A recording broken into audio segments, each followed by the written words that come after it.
J'ai toujours voulu voir la frontière. Vous voulez voir la frontière? C'est ça. Avant qu'elle ait disparu. Il est certains films qui nous cueillent par leur capacité à saisir quelque chose de l'âme américaine, en nous faisant ressentir, par un rapport particulier au temps et à l'espace, la manière dont ce pays s'est construit, aussi bien sur le plan idéologique que civilisationnel. Ce sont des films qui nous marquent parce qu'on y ressent presque physiquement la marche de l'histoire, en y suivant des représentants de l'ancien monde, sommés de s'adapter et de se plier à ce que le nouveau leur propose, au risque sinon de disparaître ou de rester figés dans le temps, piégés dans l'ambre de la pellicule. Ce que je veux dire ici, c'est que le cinéma apparaît bien comme le médium idéal pour raconter ces histoires. D'un côté, le film permet à ces figures d'exister pour nous le temps de quelques heures, mais de l'autre, il les condamne à n'être qu'une empreinte d'un temps passé, à jamais révolu, gravée de manière immuable sur la bande qui défile sous nos yeux. Et c'est bien là que ces personnages apparaissent comme tragiques, parce que leur destin semble scellé par le support même qui conditionne leur présence. Au vu de ces quelques constats, on pourrait donc légitimement se demander ce qui se passerait si un médium interactif comme le jeu vidéo s'emparait des mêmes thématiques, en laissant au joueur la possibilité d'écrire sa propre histoire au sein de la grande. Parce qu'on le sait, le principe même du jeu vidéo est bien de donner à celui qui s'y investit le sentiment d'une liberté de mouvement et d'action, et donc de lui laisser entendre que, contrairement aux personnages de ses films, il a la possibilité de ne pas se soumettre à une destinée toute tracée. Sauf qu'il s'agit peut-être d'une illusion de libre arbitre, puisque nous sommes forcément un peu contraints par le level design ainsi que par certains objectifs à respecter. Ici, par exemple, on pourrait croire que l'on est libre d'évoluer dans un espace que l'on s'approprie via la manette, mais est-ce que l'on n'est pas finalement condamné à suivre le chemin clôturé vers la rivière et à apprendre à tirer au revolver comme le jeu nous y intime? Et on s'en doute, la question se pose avec d'autant plus de force dans le cas de jeux qui nous invitent à revivre l'histoire. Car nous y faisons l'expérience d'un monde qui ne cesse de nous échapper et de nous glisser entre les doigts, impuissants que nous sommes face à sa marche inexorable et déjà toute tracée. Un studio s'est pleinement confronté à ces questionnements et en a tiré ni plus ni moins qu'un chef-d'œuvre. Il se nomme Rockstar Games et son jeu Red Dead Redemption 2. Bienvenue sur cette chaîne d'analyse vidéoludique, bienvenue dans l'œil du jeu.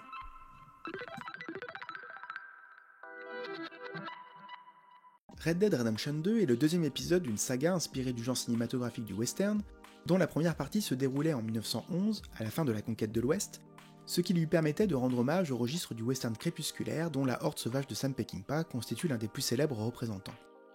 En prenant la forme d'un préquel, le second volet fait le choix de se situer en 1899, au tournant du XXe siècle, et nous raconte l'histoire d'une bande de malfrats, celle de Dutch van der Linde, qui, suite à un braquage manqué dans une ville située à l'ouest des États-Unis, n'a d'autre choix que de fuir vers l'est, pourchassé par des agents fédéraux et des chasseurs de primes.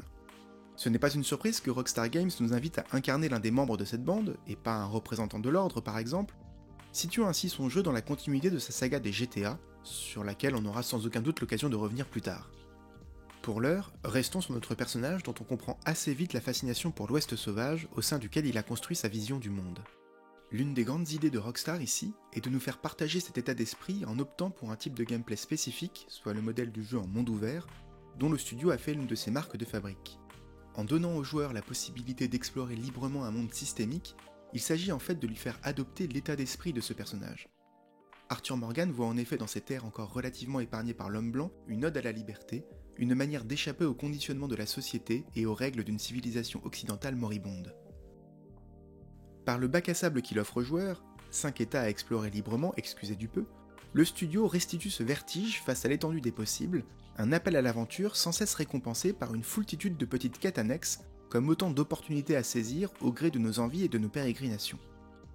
Au vu de cette liberté extrême laissée aux joueurs, on pourrait en toute bonne foi s'interroger sur la pertinence de l'approche de type cinématographique de cette chaîne à propos d'un tel type de jeu, qui offre au joueur le contrôle non seulement de ses cheminements dans l'espace, mais aussi de la caméra dont les positionnements sont décidés par lui en fonction de son action.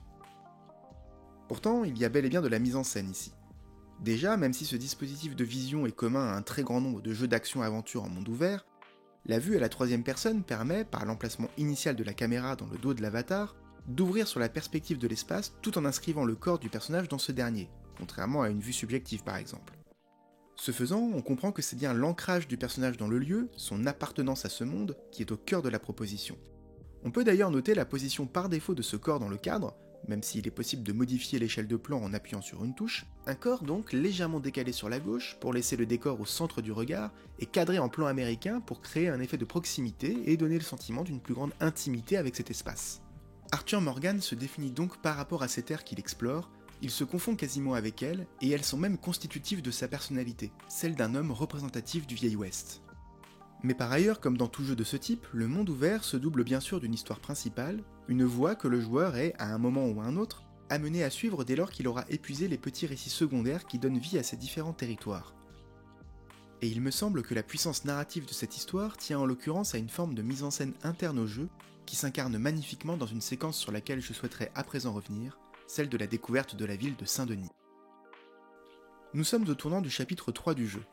Alors que la bande est installée sur une péninsule côtière, l'agence fédérale de Pinkerton retrouve sa trace, l'obligeant à nouveau à fuir et à se réfugier, cette fois, dans le manoir d'une ancienne plantation, Shady Belle. D'emblée, la transition vers le chapitre 4 se fait au travers d'un choix bien particulier.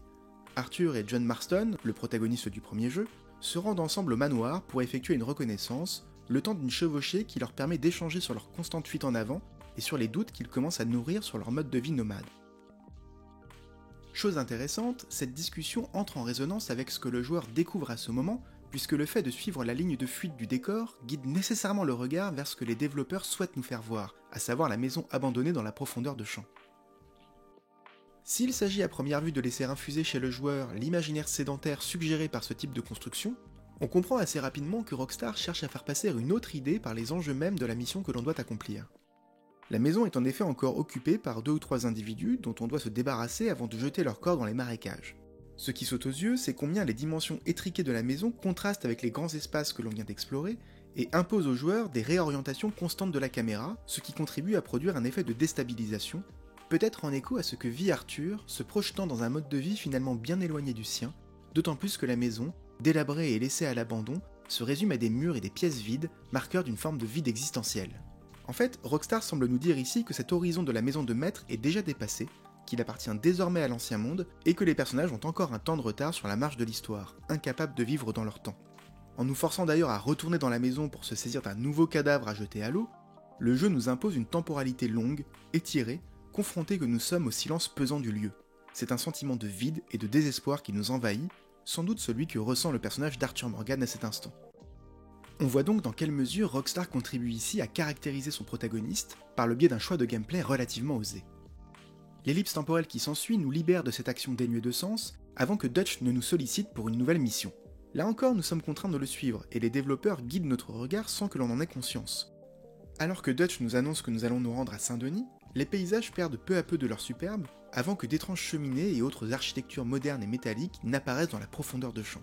Et le cadre est pensé ici de manière à ce que nous ne puissions pas vraiment échapper à cette découverte. En effet, même si nous souhaitions nous écarter du chemin, les barrières du pont à notre droite et à notre gauche conditionnent notre déplacement en ligne droite, imposant dès lors ce décorum déprimant à notre regard. Il y a ici tout un travail du décor et donc du level design qui orchestre sans le dire un travail du cadre, moteur de l'effet de sidération progressive recherché chez le joueur-spectateur. Enfin une vraie ville, nous dit Dutch, alors que la cinématique qui débute à cet instant révèle un ensemble d'usines dégageant d'imposantes volutes de fumée qui obscurcissent le ciel. On saisit le crescendo environnemental que Rockstar construit lors de cette mission. De la péninsule verdoyante à la maison dévastée et mortifère, puis à la ville industrielle, nous ressentons visuellement le parcours des personnages, partis de l'ouest et revenant vers l'est, heurtés de plein fouet par la civilisation qui est née derrière eux et qui détruit tout sur son passage. D'ailleurs, difficile de ne pas voir dans cette représentation le point de vue que ces deux personnages portent sur cette dernière, celui-là même que Rockstar cherche à nous faire partager. Difficile en effet de ne pas associer cette ville à une forme de désastre écologique à venir. Au moment où l'on y pénètre, l'emplacement de la caméra combiné au level design nous impose une composition d'images où les cheminées saturent l'arrière-plan de la grille portant le nom du lieu. Pourtant des villes nous en avions vu auparavant, mais il s'agissait surtout de petites bourgades envisagées comme des havres par ces bandits qui y retrouvaient l'anarchie constitutive de leur vision du monde. Grandes artères relativement ouvertes, ces lieux de débauche apparaissaient comme le reflet de la psyché des personnages que nous suivions, là où Saint-Denis leur échappe pour sa part totalement. Son architecture illisible, bien loin des bourgades tout en ligne droite du Vieil Ouest, retranscrit son inaccessibilité pour des personnages qui se sont construits à la marge de la civilisation moderne.